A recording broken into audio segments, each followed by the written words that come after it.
Hello everybody, I am recording again from the south of Brazil this time. I'm in São Paulo on my way to Canada so that next week we can be together on the 17th, at least most of us. So Unit 3 is about global citizenship education. The title of this presentation is Global Citizenship Education Otherwise, and we're going to be talking about two specific documents and then some interesting ideas about global citizenship education coming from non-mainstream perspectives. So we're going to start with a document called Global Citizenship Education, released by UNESCO. The first draft was released of this document was released in 2014.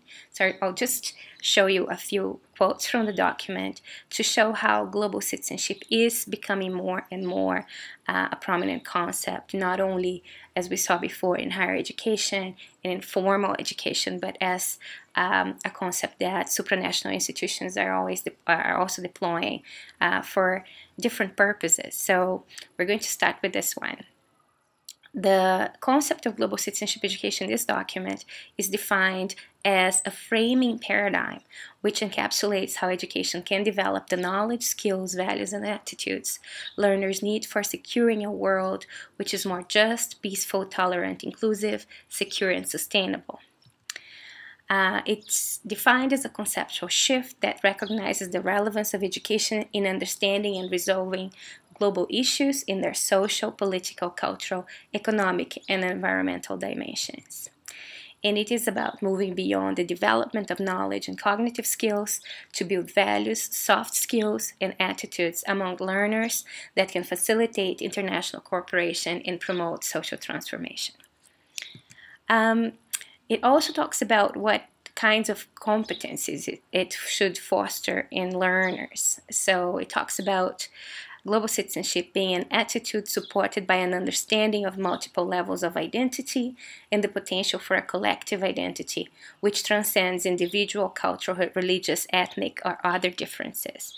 A deep knowledge of global issues and universal values is also part of this competency set, such as justice, equality, dignity, and respect, and cognitive skills to think critically, systemically, and creatively, including adopting a multi-perspective approach that recognizes the different dimensions, perspectives, and angles of issues. So it looks actually quite interesting. There's another one here. It also talks about fostering non-cognitive skills, including social skills such as empathy and conflict resolution, communication skills, and aptitudes for networking and interacting with people of different backgrounds, origins, cultures, and perspectives. Before we talk about the next document, which is the Canadian recent document called the White Paper on Global Citizenship Education, it's interesting to point out the ways that this UNESCO document has been used as a complement to this push of OECD, for example, for a kind of education that is globally standardized. It kind of softens the edge of that movement a little bit, saying it's not just about the global economy, it's not just about creating employable subjects, but it's also about the social dimension that is actually the mandate, perceived as a mandate of UNESCO, that we are focusing on in this push towards global education for all. Now, when we look at it in the Canadian context, we have the National Youth White Paper on Global Citizenship. This paper was actually created strategically by the Global Citizenship Center in Alberta, together with multiple partners in Canada, to give students a voice in the definition of global citizenship and in terms of policy making.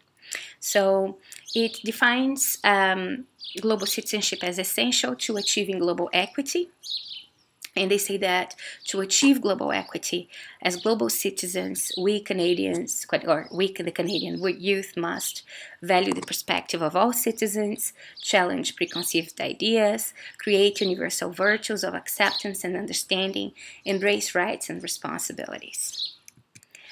We should also empower youth to take action through curricular changes and global-minded courses, encourage explorations into various perspectives and collaboration with global entities, and we should think critically and be taught to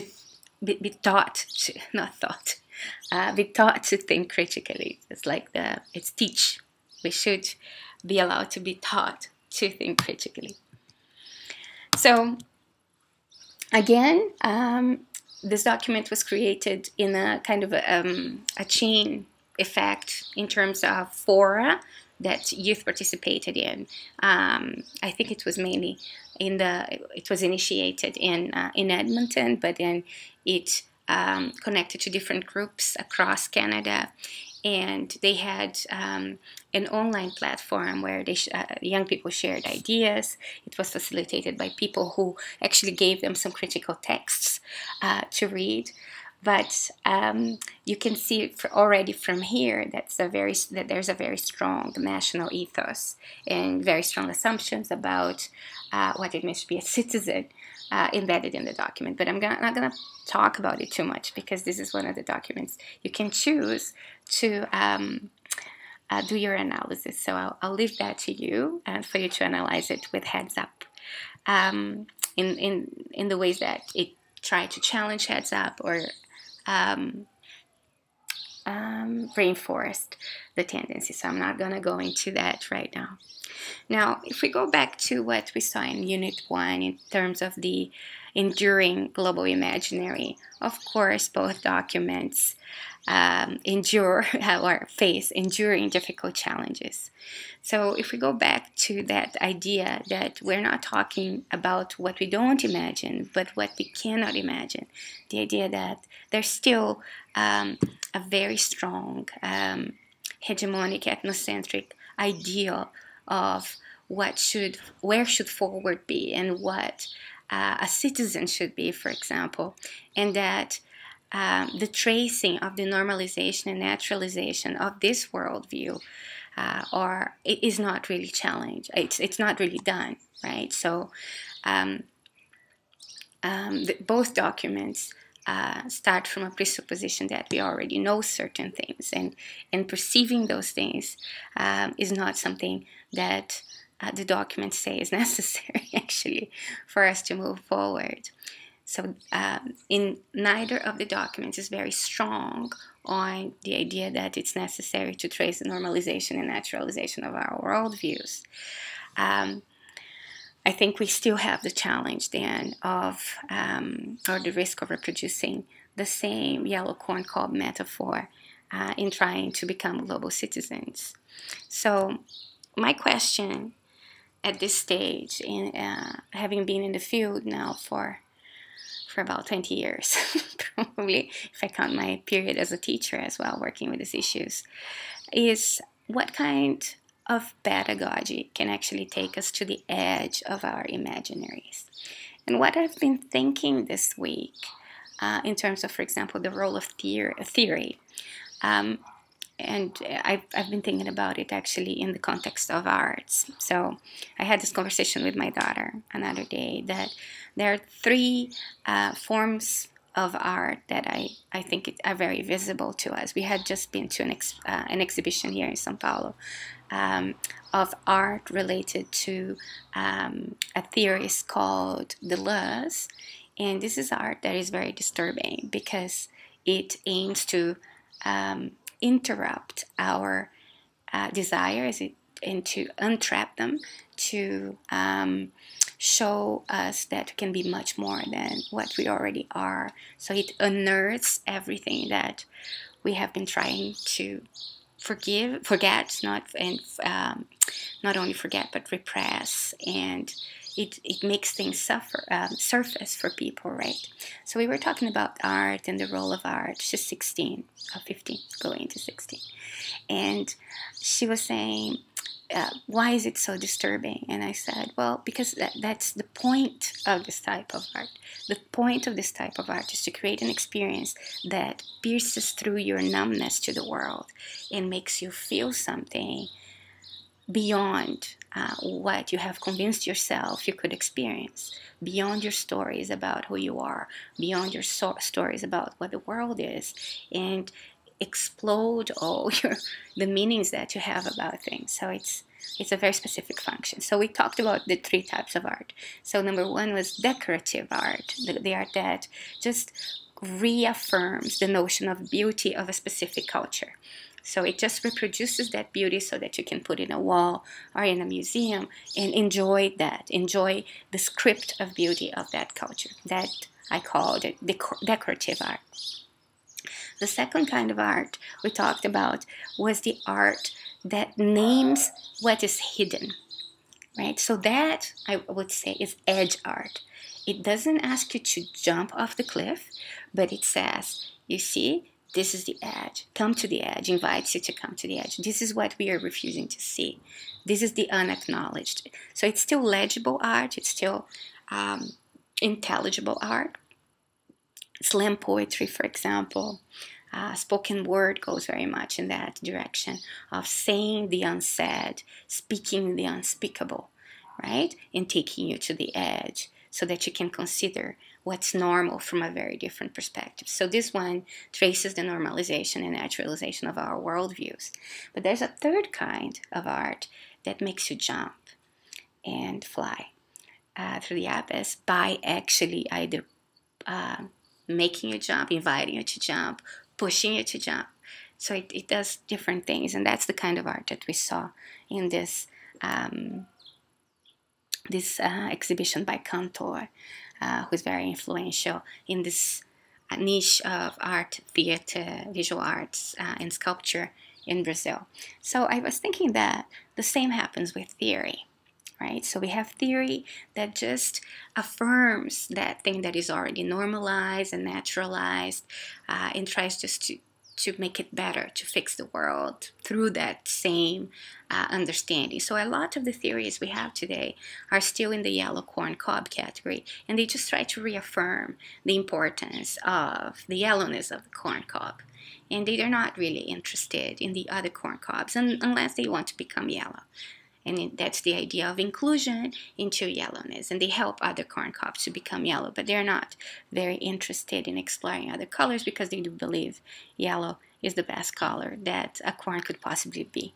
So, we're not talking about skin colors or anything. We're talking about a position about existence, right? The other kind of theory is theory that takes us to the edge, that says, okay, look at what has been happening and look at what we have been foreclosing or what we have been denying.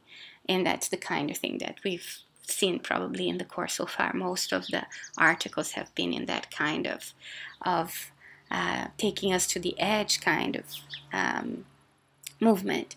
And then there are those theories that make us jump, right, and show us something completely different. And it's difficult to talk about those because sometimes they just explode what we know and just set us free. Sometimes they show us an alternative. When we try to show an alternative, it's all to the people who are still in this abyss that Boaventura de Souza Santos talks about. It's difficult because we always have to take something that belongs to another world, another experience of being, and graft it back and translate it back to what is intelligible and legible to those who are at the top of the abyss. So it's always an act of translation that is fraught with difficulties. But it can always give us a glimpse of another possibility and open up. The idea is not for you to embrace that and grab that and appropriate that and run with it, but to think about it as, if that is possible, then what else is possible? What else don't I know, right? So we tried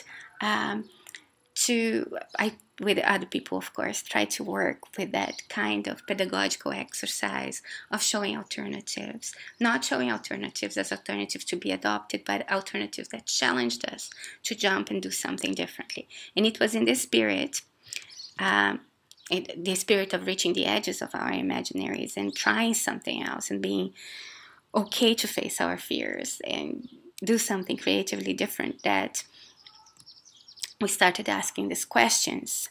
So the questions are, how can we see this systemically and historically marginalized other as equally intelligent, capable, knowledgeable, deserving, and complex? How do we recognize both similarities and differences in assumptions and aspirations? And I'm here highlighting differences because you cannot really identify similarities until you understand that you can't understand really the other, and we identify and respect that difference. How can we see the limits of the knowledge we consider universal and unlimited? And this is very much related to denaturalizing what we take for granted. So from these questions, a few projects have emerged, and one of them has become quite popular. It is called Through Other Eyes. We're going to be having a looking at that in the last section. It was the first version of it was developed from 2006 to 2008. It was based on interviews with Maori, Chewa, Quechua, Guarani, and Australian Aboriginal educators.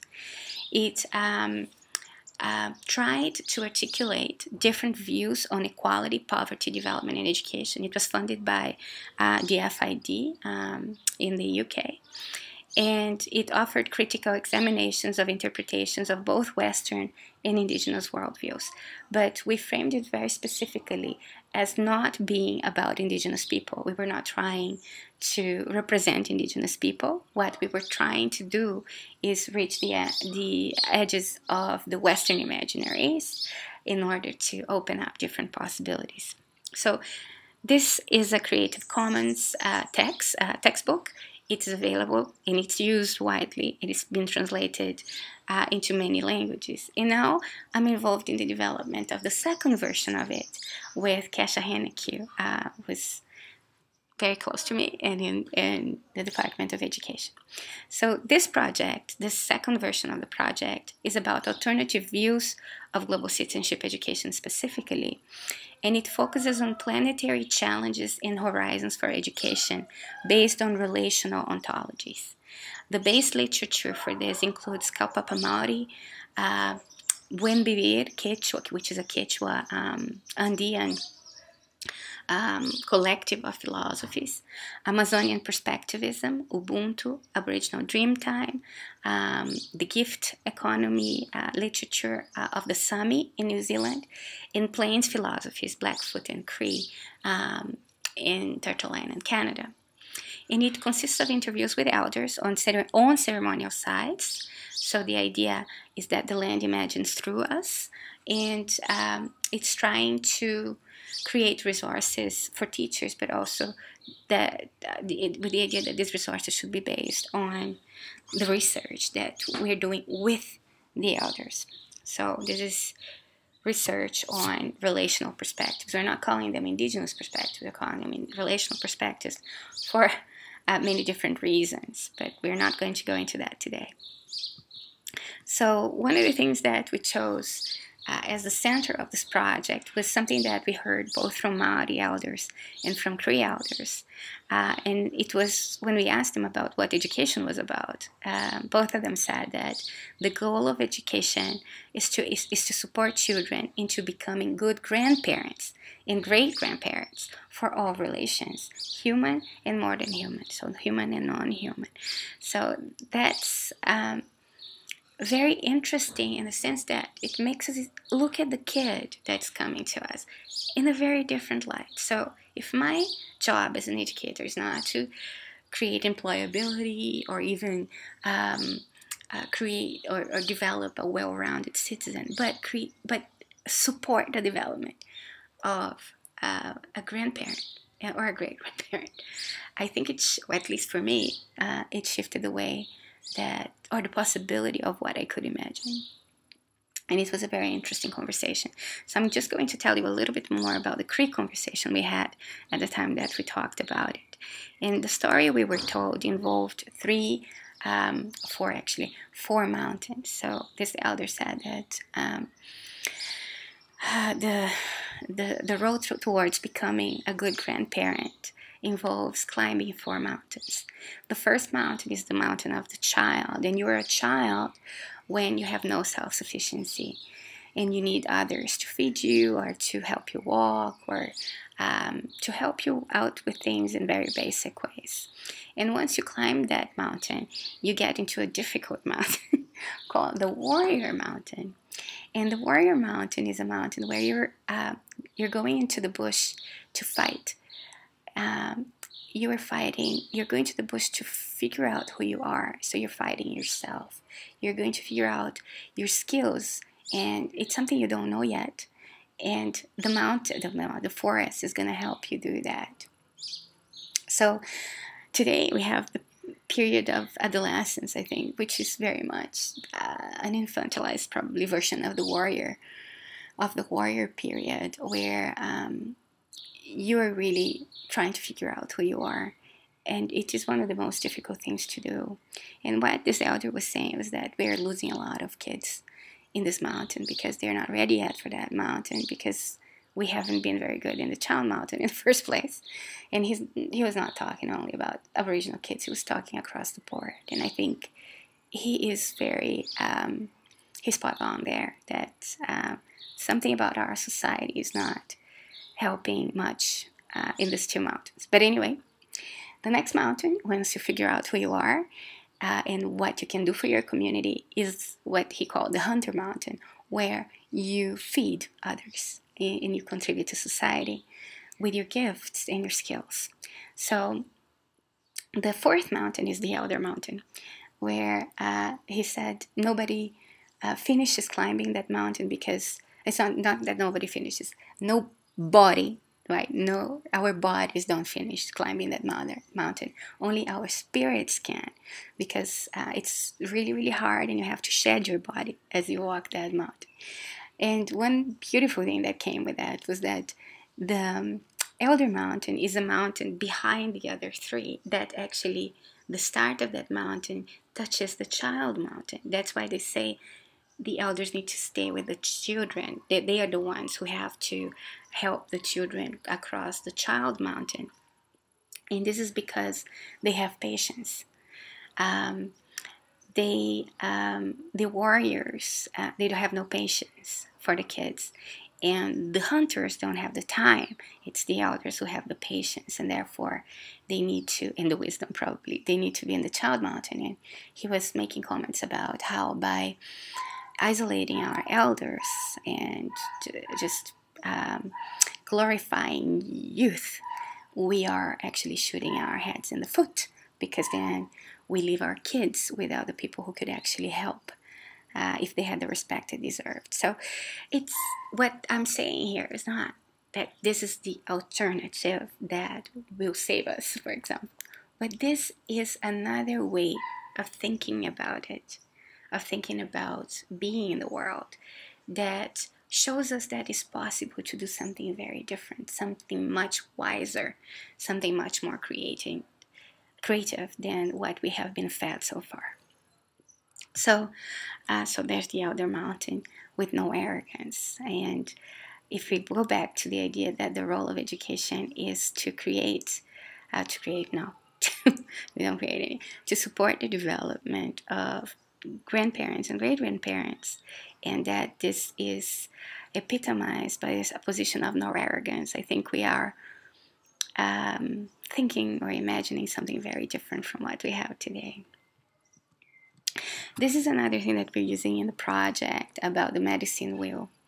And we asked Plains people who have the medicine wheel as a metaphor to identify what they thought was in imbalance in all the 4 dimensions of the medicine wheel. So there's a spiritual dimension, cognitive dimension, physical, and affective.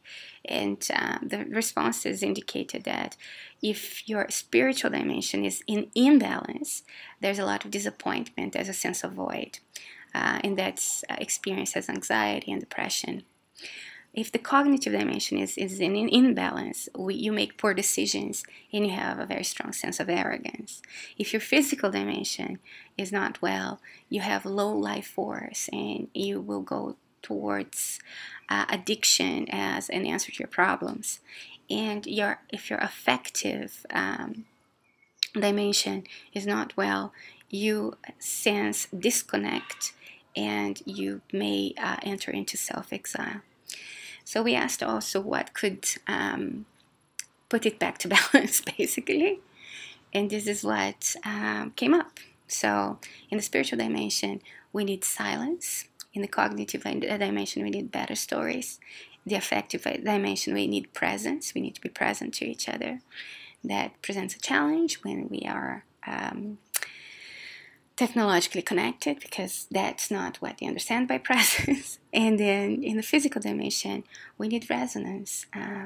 We need to think about our bodies as energy, and that energy needs to be resonating to the rhythm that is collective and healthy.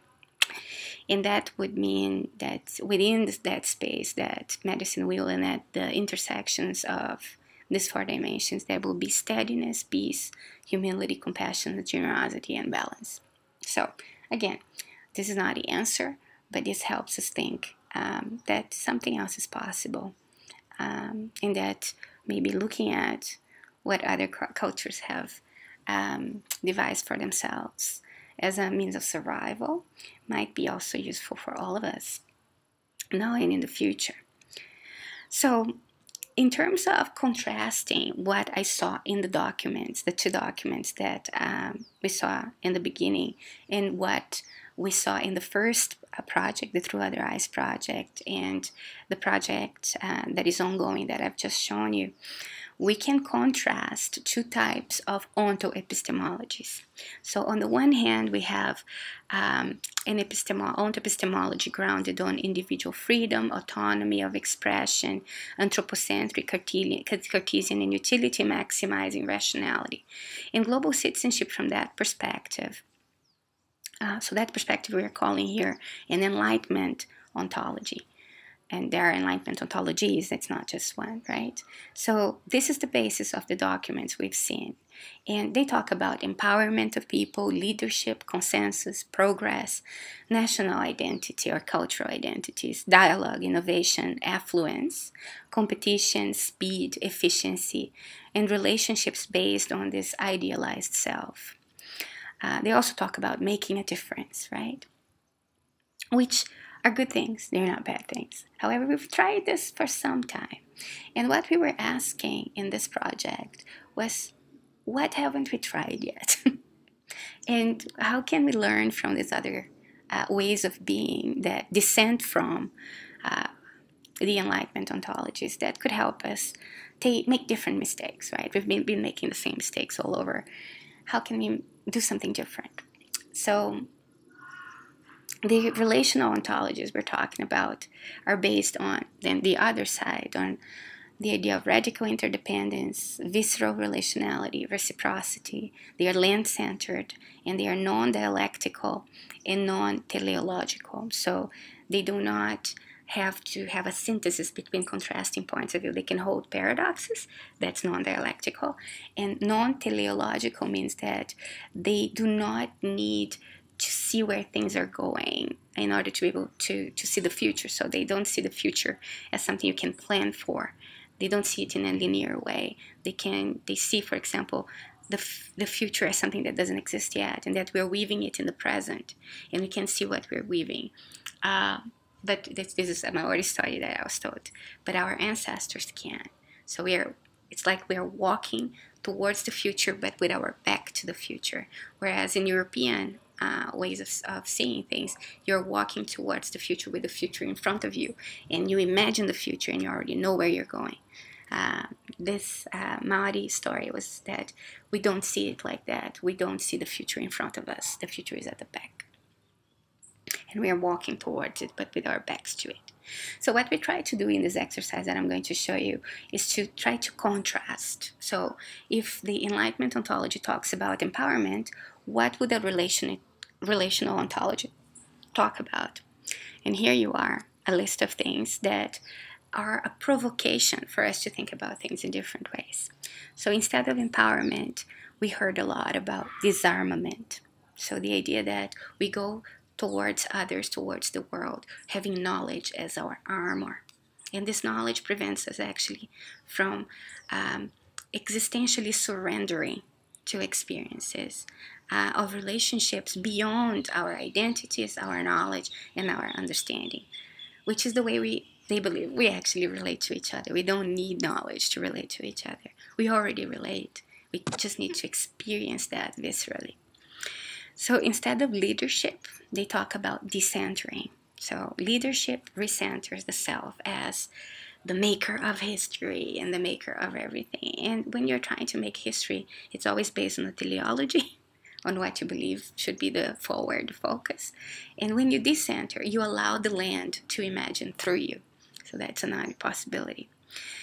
Instead of consensus, pluriversalities, the idea that reality is not something that we can pin down. Therefore, there are many stories about reality, and we live to live in this complexity. And when we arrive at consensus, it's always provisional and agonistic, because the moment you have absolute consensus, you're actually eliminating all differences, and that's not a desirable goal.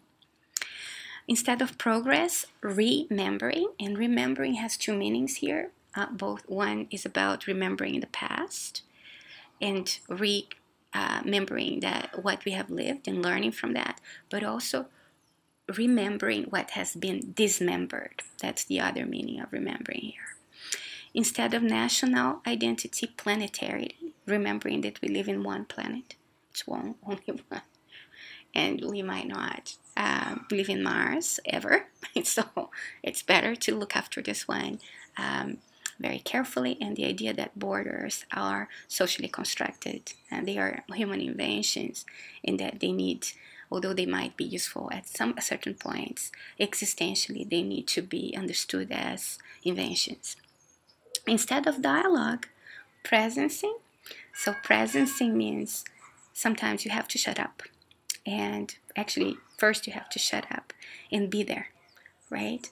Without expectations, without trying to enforce anything, even without trying to enforce your obsession with talking, right? Or with listening. So first it's about silence, then it's about lip listening, and then it's about pondering in this order, right? Not talking first and just trying to agree on something, because this is based on the other perspective, which is focused on consensus. So language here has a very different function in relationships. Instead of innovation, wisdom. Instead of affluence, giveaway, the idea that if we accumulate stuff, we are also creating walls between us and others. Instead of competition, complementarity. Instead of speed, taking time.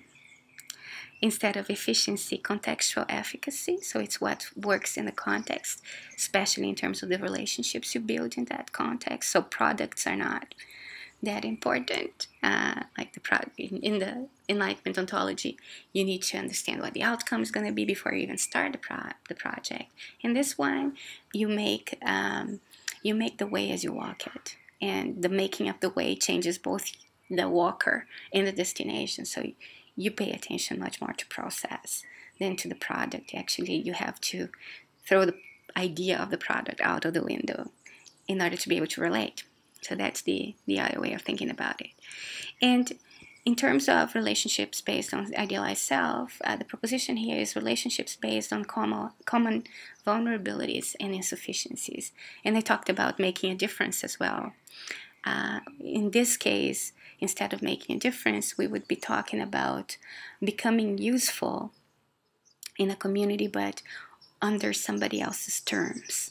So not being useful in the way that you feel you should be useful, but understanding that what the community might need you to do is something that you might not understand, and you need to humble yourself to be able to do that work. So again, I'm not saying that we should do just one or the other, but it's not about either or, it's about both and more. What we were asking was, what do these relational ontologies have to offer in terms of what we haven't been able to imagine yet? I'm going to finish with just one more project. That is a project of that was developed for the Finnish government when I was in Finland with Professor Gert Besta and also Kasia Hennekyu. And this one might be interesting for your next unit on study abroad, service learning, and the desire to help. So this one was a project that tried to create an instrument, an educational instrument, to assess international mobility experiences. So we talked here about dispositions of opening up to the world. And we came up with 4 different metaphors for or analogies for disposition. And the first one is a fenced house, when you are not ready to cross any border to engage with the world. You're not open to crossing because there is something that you believe to be is an incommensurable threat outside of the border, so you don't want to cross. So you close it down. The second one is where you want to cross a border, but you want to cross the border inside an RV. And this RV is where you stay. You take the comfort of your home with you when you cross the border. And you look at the world through the window of the RV, but it is tinted window, so you see a reflection of yourself, and through that reflection, you see the world beyond the borders that you know. The next disposition is one where you feel that, okay, I'm not in the RV anymore. I'm on the ground in another territory. So you put your tent there, and you feel that you are really open, but you only allow inside the tent things that are comfortable to you. So you ask the dirty shoes of the mosquitoes to be outside, and you only invite within your tent, within your frame, that things that fit your frames of reference. So you feel that you're open, but you're ignoring or denying anything that doesn't fit your frame. And the last disposition is the disposition of the straw hat, which is open to the rain and the sun and the difficulties, discomforts, and contaminations that may happen when you really open up to the world. The joys and the pain, and you're open to a plural, undefined, and complex and uncertain world, not trying to fit everything into your box, right? So what we say is that we have all these dispositions with us all the time, and that when something happens that calls our attention, we have one of them manifesting, right? So it's not a developmental model in terms of it's not something you are in the house and then you're always going to be in the house, and then you are in the RV or in the tent or in the hut. We have all of them. The problem is that schools at best train us for the RV and the tent. There's not much education that trains us to do the hut, right? The hut is not what our schooling, our Western schooling, has been created for. And what we believe in the project is that the hut is actually quite important right now in our context for global citizenship, because it opens up new possibilities of decentering ourselves. So the RV would be, in global citizenship, the impulse to help others. The tent would be the impulse to include others. And the hat would be the impulse to decenter ourselves and to face the world in all its complexity, uncertainty, and plurality, and to be able to face the inequalities and the violences we have created.